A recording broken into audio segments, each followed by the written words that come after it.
Madam आज महिला दिवस है और विमेंस कॉलेज में आपका कार्यक्रम भी हुआ है। क्या आज कहना चाहेंगे और महिलाओं के लिए और कॉलेज के लिए?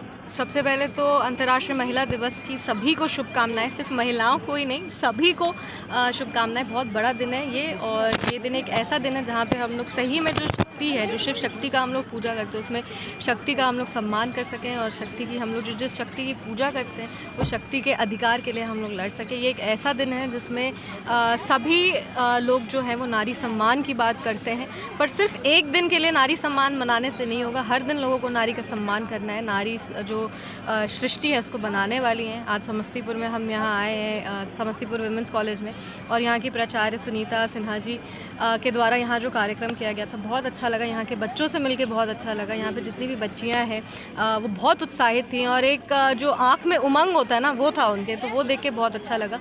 और हम को पूरा भरोसा है कि आने वाले समय में ये बच्चियां बहुत अच्छा करेंगी। समस्तीपुर विमेंस कॉलेज का इंफ्रास्ट्रक्चर का भी कुछ प्रॉब्लम यहाँ पे है, मांग है, डिजिटल लाइब्रेरी है का मांग है, क्लासरूम्स का मांग है, तो ये सारी चीज़ों पे ध्यान दिया जाएगा। और मेरा प्रयास रहेगा कि आने वाले समय में समस्तीपुर विमेंस कॉलेज में कोई स्कॉलरशिप का अनाउंसमेंट कर सकें, ताकि जो बच्चियाँ आर्थिक रूप से उतनी मजबूत नहीं हैं उनको शिक्षा सही मायने में मिल सके और वो अपनी शिक्षा को पूरा कर सकें।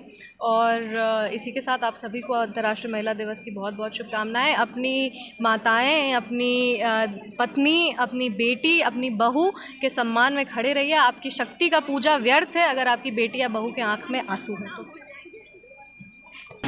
क्या कुछ कॉलेज के लिए उन्होंने बताया? बहुत ही अच्छी उत्साहवर्धक उन्होंने स्पीच दी, और सभी बच्चों को बहुत ही उन्होंने ऊर्जा से भर दिया अपने इंस्पायरिंग लाइफ से।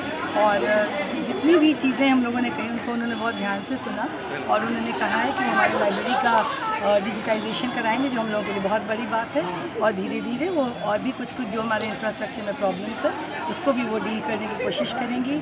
और सबसे एक बहुत अच्छी बात उन्होंने कही कि 2 बच्चे जो बहुत ही इकोनॉमिकली बैकवर्ड हैं उन लोगों के लिए हम लोग कुछ ना कुछ वो करना चाहती हैं, ताकि उनको किसी तरह से आगे बढ़ने से कोई रोक ना सके, वो सबल रहें और सही मामले में वही सशक्तिकरण है।